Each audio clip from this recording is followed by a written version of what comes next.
Hello friends, नई सोच नई दिशा में आपके एक बार फिर से स्वागत है। तो आज हम डिस्कस करेंगे क्लर्क का जो पोस्ट कोड था आपका 549। इसका एग्ज़ाम हुआ था 15 अक्टूबर 2017 को ये करवाया गया था। इसमें आपके जीके के जितने भी महत्वपूर्ण क्वेश्चन पूछे गए थे उसे हमें दो पार्टों में आपसे डिस्कस करेंगे। तो एक पार्ट इस वीडियो में आपसे डिस्कस करेंगे, नेक्स्ट पार्ट आपको अगली वीडियो में देखने को मिलेगा। तो जो चैनल पर पहली बार विजिट कर रहे हैं वो चैनल को लाइक शेयर एंड सब्सक्राइब जरूर कर लें, ताकि आने वाले हर वीडियो की अपडेट आपको समय समय पर मिलती रहे। जितने भी क्वेश्चन करवाए जा रहे हैं, आने वाले जितने भी आपके हमीरपुर बोर्ड की तरफ से एग्जाम होंगे उनके लिए काफ़ी हेल्पफुल होने वाले हैं। तो हमारे साथ वीडियो में तक बने रहें, वीडियो को एक बार शेयर जरूर कर दें।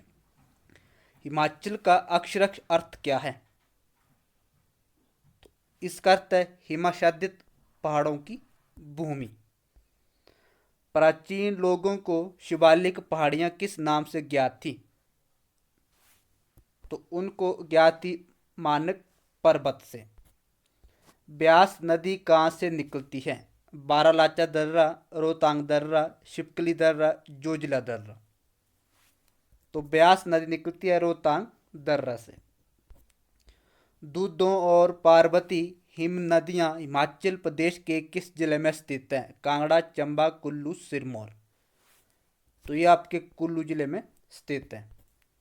चोबिया दर्रा किसकी सीमा पर स्थित है? चोबिया दर्रा चंबा और लाहौल की सीमा पर स्थित है। हैंगरैंग घाटी हिमाचल प्रदेश के किस जिले में स्थित है? किन्नौर, लाहौल स्पीति, चंबा, कुल्लू। तो ये किन्नौर जिले में स्थित है। नेक्स्ट है शिवपुरी झरना हिमाचल प्रदेश के किस जिले में स्थित है? सोलन, मंडी, कुल्लू, सिरमौर। तो ये सिरमौर जिले में स्थित है शिवपुरी झरना। सुक्सर झील किसके समीप स्थित है? नोनी सोलन, दमतल ऊना, रिवाल्सर मंडी, जुब्बल शिमला। तो इसका जो राइट आंसर हो जाएगा रिवाल्सर मंडी। सपरून घाटी कहाँ पे स्थित है? सोलन, ऊना, सिरमौर, हमीरपुर। तो 24 का राइट आंसर हो जाएगा सोलन में। पूर्व वैदिक काल में शिवालिक पहाड़ियों में कौन निवास करते थे? तो ये करते थे दास। पांडवों ने संभवतः अपना 12 वर्ष का वनवास यहाँ बिताया था। बिलासपुर, सिरमौर, महासू, काजा। तो महासू में पांडवों ने अपना 12 वर्ष का वनवास बिताया था। किरात आर्य युद्ध में किरात राजा शाम्बर की सहायता किसने की थी? तो वो की थी बैरिच। कहलूर बिलासपुर का संस्थापक कौन था? 28। तो वो थे आपके बुंदेलखंड। 920 में किसने राजधानी को ब्रह्मपुर से चंबा स्थानांतरित किया था? 29। तो वो किया था साइल बर्मन ने। कुल्लू वंश के राजाओं की प्रारंभिक गद्दी कहाँ थी? दिल्ली, मगध, हरिद्वार, प्रयाग। तो वो थी प्रयाग में। D option is right. M K Gandhi ने 1921 में पहली बार शिमला की मुलाकात ली थी और वे कहाँ ठहरे थे? 31। तो शांति कुटीर में वे ठहरे थे और 1921 में महात्मा गांधी ने शिमला की पहली यात्रा की थी।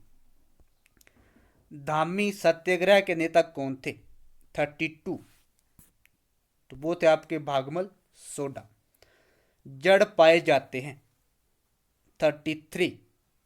तो ये पांगी में पाए जाते हैं। शिमला का गेटी थिएटर इस वर्ष खोला गया था 34। 1887 में शिमला का गेटी थिएटर खोला गया था। बकरमाला उत्सव हिमाचल प्रदेश के किस जिले में प्रसिद्ध है? कांगड़ा, शिमला, चंबा, मंडी। तो ये आपके मंडी जिले में स्थित है। अमृता शेरगिल हिमाचल प्रदेश के निम्न में से किस स्थान से संबंधित है? कुल्लू, पोंटा साहिब, मनाली, शिमला। तो वह शिमला जिले से स्थित है। सूरज की पहली किरण पुस्तक किसने लिखी थी? शांता कुमार, डॉक्टर बंशीराम, रमेश चौहान, इनमें से कोई नहीं। तो इनमें से कोई नहीं। शैनन जल विद्युत शक्ति हाउस स्थित है जोगिंदर नगर, चंबा, बांगटू, किब्बर। तो 38 का राइट आंसर हो जाएगा जोगिंदर नगर। स्वामी विवेकानंद अस्पताल स्थित है शिमला, हमीरपुर, पालमपुर, धर्मशाला। तो ये आपके पालमपुर जिले में स्थित है। किस खिलाड़ी को हिमाचल एक्सप्रेस से जाना जाता है? 40। तो ये जाना जाता टेकचंद भंडारी को। ज्वार भाटा आने का कारण क्या है? 41। तो सूर्य और चंद्र का गुरुत्वीय खिंचाव। एक रॉकेट किससे प्रणोदित होता है? नाभिकीय ईंधन, पलयानी तप्त गैसों के बल, बैटरी, इनमें से कोई नहीं। तो 42 का जो राइट आंसर हो जाएगा वो आपका पलयानी तप्त गैसों के बल। कार्बोहाइड्रेट पौधों द्वारा निर्मित नहीं होते हैं, सजीवों के लिए ऊर्जा के प्राथमिक स्रोत हैं, मानवों के लिए आवश्यक नहीं है, इनमें से कोई नहीं। तो सजीवों के लिए ऊर्जा के प्राथमिक स्रोत हैं। जननिक अभियांत्रिक का संबंध है जेनेटिक कोड निर्धारण से, वंशानुगत गुणों का पता लगाने से, सजीव प्राणियों के जीनों के रूपांतरण से, इनमें से कोई नहीं। तो इसका राइट आंसर आएगा सजीव प्राणियों के जीनों के रूपांतरण से। बकरी के लिए गर्भ अवधि कितनी है? 150 दिन, 160 दिन, 90 दिन, 120 दिन। तो 45 का जो राइट आंसर जाएगा 150 दिन। A option is right. निम्न में से किस कारण आकाश नीला दिखाई देता है? 46। तो ये दिखाई देता है प्रकाश के नीले रंग की तरंगदैर्घ्य छोटी होती हैं, जिसके कारण धूल कण और जल वाष्प के द्वारा प्रकीर्णित हो जाती हैं, लेकिन अन्य रंग नहीं। C option is right. निम्न में से किस कारण पेट्रोल की आग को पानी के साथ नहीं बुझाया जा सकता है? तो 47 का राइट आंसर हो जाएगा पानी भारी होने के कारण फिसल जाता है और पेट्रोल सतह पर आ जाता है और जलता है। C option is right. दूध खट्टा क्यों हो जाता है? गर्मी के कारण कुछ जीवाणु उत्पन्न हो जाते हैं, दूध एसीटेट में बदल जाता है, दूध में उपस्थित सूक्ष्म जीव लैक्टोज को लैक्टिक एसिड में बदल देते हैं, इनमें से कोई नहीं। तो इसका राइट आंसर हो जाएगा दूध में उपस्थित सूक्ष्म जीव लैक्टोज को लैक्टिक एसिड में बदल देते हैं। C option is right. हमें प्रोटीन की आवश्यकता क्यों पड़ती है? 49। हार्मोन और एंटीबायोटिक उत्पन्न करने के लिए। B option is right. Lead pencil में होता है, ग्रेफाइट, सीसा, शुद्ध कार्बन, इनमें से कोई नहीं। तो इसमें ग्रेफाइट होता है। नारंगी में होता है vitamin C, vitamin A, vitamin B, इनमें से कोई नहीं। तो 51 का जो राइट आंसर हो जाएगा विटामिन सी। एक मायोपिक व्यक्ति नहीं देख सकता है, निकट की वस्तुएं, दूर की वस्तुएं, कुछ भी, इनमें से कोई नहीं। तो दूर की वस्तुएं, जो एक मायोपिक व्यक्ति होता है वो दूर की वस्तुएं नहीं देख सकता है। B option is right. Arthritis होता है एक अथवा एक अधिक जोड़ों की सूजन के कारण, सांस के रुकने के कारण, श्वसन में कठिनाई के कारण, इनमें से कोई नहीं। तो इसका जो राइट आंसर हो जाएगा एक अथवा एक अधिक जोड़ों की सूजन के कारण। टिटनेस प्रभावित करता है 54। तो ये प्रभावित करता है तंत्रिका तंत्र को। भारत के संविधान को किसके द्वारा अंगीकार किया गया था? भारत की संसद, भारत के लोगों, संविधान सभा, इनमें से कोई नहीं। तो 55 का राइट आंसर हो जाएगा संविधान सभा के द्वारा संविधान को अंगीकार किया गया था। भारत में नया राज्य स्थापित करने के लिए अंतिम सत्ता कौन सी है? 56। तो संसद। भारतीय संविधान प्रदान करता है दोहरी नागरिकता, एकल नागरिकता, ए और बी दोनों, इनमें से कोई नहीं। तो 57 का राइट आंसर हो जाएगा एकल नागरिकता। क्या मौलिक अधिकार वाद योग्य हैं? नहीं, हाँ, केवल यदि विधायिका अतिक्रमण करती है, केवल यदि कार्यपालिका अतिक्रमण करती है। तो 58 का राइट आंसर हो जाएगा हाँ। भारतीय संविधान है कठोर लचीला, कुछ मामलों में कठोर, अन्यों में लचीला, इनमें से कोई नहीं। तो इसका राइट आंसर हो जाएगा कुछ मामलों में कठोर और अन्यों में लचीला। C option is right. Bharat में वित्त आयोग कितनी बार निर्मित होता है? केवल एक बार, प्रत्येक वर्ष में एक बार, प्रत्येक 5 वर्षों के पश्चात, प्रत्येक 10 वर्षों के पश्चात। तो 60 का जो राइट आंसर हो जाएगा प्रत्येक 5 वर्षों के पश्चात। भारत के संघ की कार्यपालिका किससे मिलकर बनी होती है? राष्ट्रपति, प्रधानमंत्री, मंत्रिपरिषद, इन सभी। तो इन सभी से मिलकर भारत की संघ की कार्यपालिका मिलकर बनी होती है, राष्ट्रपति, प्रधानमंत्री और मंत्रिपरिषद से। भारत के राष्ट्रपति को किन आधारों पर महाभियोगित किया जा सकता है?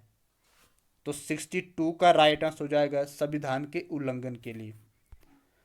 भारत के मुख्य न्यायाधीश की नियुक्ति कौन करता है? भारत के राष्ट्रपति, भारत के प्रधानमंत्री, भारत की संसद, भारत के स्पीकर। तो 63 का राइट आंसर हो जाएगा भारत के राष्ट्रपति के द्वारा मुख्य न्यायाधीश की नियुक्ति की जाती है। क्या एक व्यक्ति एक से अधिक राज्य के राज्यपाल के रूप में कार्य कर सकता है? 64।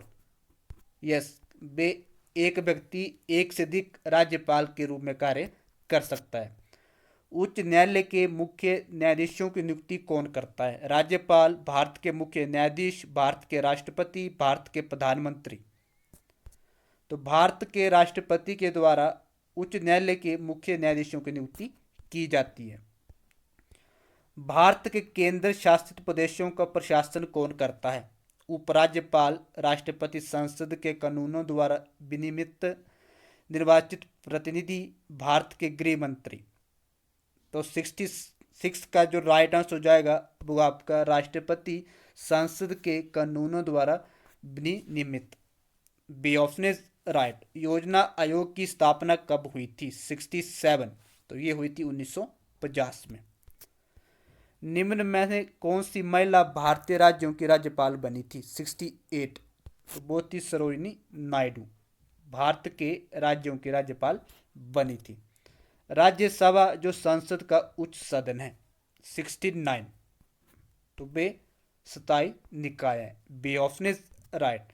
सामान्यतः संसद के 2 सत्रों के बीच का अंतराल निम्न में से अधिक नहीं होना चाहिए, 70। तो वो 6 महीने से ज़्यादा नहीं होना चाहिए। नेक्स्ट है निसंबद्ध स्फीति है। वृद्धि के साथ स्फीति, मंदी के साथ स्फीति, वृद्धि के साथ अस्फीति, अस्फीति के बाद स्फीति। तो 71 का राइट आंसर हो जाएगा वो आपका मंदी के साथ स्फीति। भारत के मुख्य आयत में शामिल है, 72। तो वो कच्चा माल। B option is right. भारतीय बजट विभाजित होता है, 73। तो ये विभाजित होता है राजस्व बजट में, पूंजी बजट में, ए और बी दोनों। C option is right. निम्न में से कौन सा रिजर्व बैंक ऑफ इंडिया का कार्य नहीं है? 74। तो वह आपका उद्योगों की प्रत्यक्ष ऋण देना। निम्न में से कौन सी वस्तुएं भारत के लिए सर्वाधिक विदेशी विनिमय अर्जित करती हैं? 75। तो कॉफी और चाय। A option is right.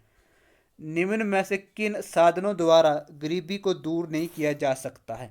सरकारी अनुदान, जनसंख्या नियंत्रण, उत्पादन में वृद्धि, समानतापूर्ण वितरण। तो 76 का जो राइट आंसर हो जाएगा सरकारी अनुदान के द्वारा गरीबी को दूर नहीं किया जा सकता है।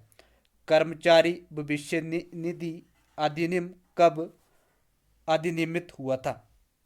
1961, 1952, 1950, 1965।